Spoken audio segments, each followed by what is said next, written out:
Hello, everybody. Thank you for joining me. I'm Shay Kute, and I want to welcome each one of you to this little podcast today. I'm only going to be talking for a few minutes, but I'm here because many of you have asked for it. So I hope you're all doing well and ready to listen.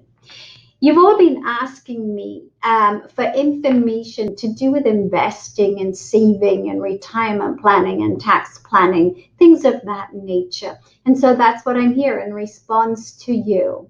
Now, I realize that many of you are at different phases in your financial journey. For some of you, it's the very beginning of that road. You really haven't started to save, prepare, or think about the future. Or if you've had, you thought it wasn't possible for you to get ahead financially. Well, hopefully, after you've listened to me today, you'll be encouraged to take the steps you need to get started towards financial independence or building a stronger financial platform for yourself. For others of you, you're already well down the road. You've been saving in your 401k. You've got some knowledge, but perhaps you might like to have a little bit more knowledge. And for others, you are about to retire. You've got savings. You just don't know where's the best place to have that savings. Now you're about to retire. So these are some of the things we're going to cover. But like I said, we would start right at the beginning for those who have not got much experience in financial investing and saving and planning and preparing for the future.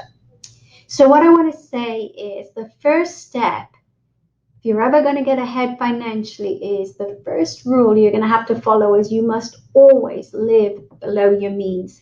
That means you're spending less than you're earning. I want to tell you a story about a gentleman that I met very early in my career. He became one of my clients.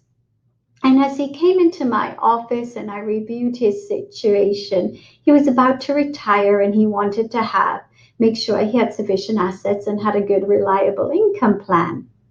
Well, he had over $1 million saved, which I thought was phenomenal and tremendous. But when I looked closely at his situation and I asked how had he acquired his wealth, and he said savings from his work. And when I asked him, well, what was his job? What was his career? And he said he had worked for Home Depot all of his life. And I just want to say to you, he had worked at Home Depot all of his life. He would have had a very modest salary, and yet he retired with $1 million, over $1 million in savings. Now, if he can do it, so can the rest of us. He had followed very early on this principle I'm telling you about. He had learned from day one to always live below his means, to keep his monthly expenses below the income he brought in. By doing that, he always had some money to set aside for the future. He did it early. He did it faithfully. He did it consistently, and it paid off for him in the long run.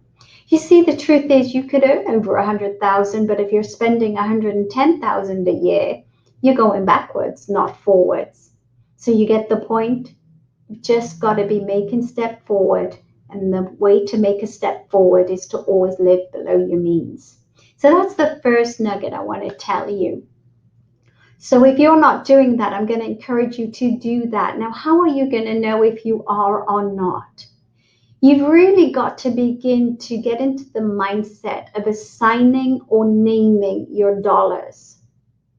So when your paycheck comes in, the first thing I want you to do is be aware of your lifestyle number. What's that, Shay? That's your budget. That's your monthly amount it takes for you to pay the bills, to keep a roof over your head, clothes on your back, to keep warm, fed, and sheltered. It's called your lifestyle number. Now, with everybody that I meet and put through the planning process or whatever we're doing with somebody, there's hardly a person comes through this office here that does not get their homework. And their first homework assignment around here is always to fill out your spending plan. See, no matter how simple or sophisticated the planning is I'm doing with a person, everything I do revolves around that lifestyle number. And it starts with completing your budget, your spending plan. Now, it could be something as simple as an Excel spreadsheet. And on that Excel spreadsheet, you record every month What is my income coming in on a monthly basis? You need to know that number first of all.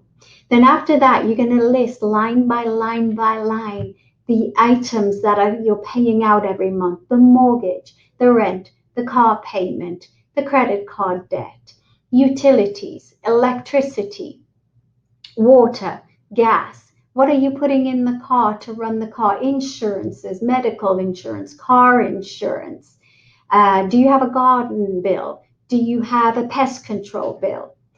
All these items, your phone bill needs to be monitored. How much on average are you spending on food on a monthly basis? Miscellaneous items, things to, I guess, for entertainment. These are the sort of items you need to have on that budget. And you need to record against them and capture exactly where every dollar that comes in is going. See, the first thing we need to do is begin to find the money. If you've been experiencing you're living by paycheck to paycheck and there isn't much extra at the end of the month, that's a great place to start to capture where every dollar is going. See, if somebody's feeling the pinch, what I do with them is help them find the money, and that's where we go to find the money. Oftentimes, you're going to find that there's money going places you didn't account for or you weren't aware of. You're spending more on food than you realized, more on eating out. And once you start seeing it, it will encourage you to want to tighten the belt, so to speak, for want of a better word, to capture it, capture the waste, capture the excess, and hopefully find some money to put towards your future.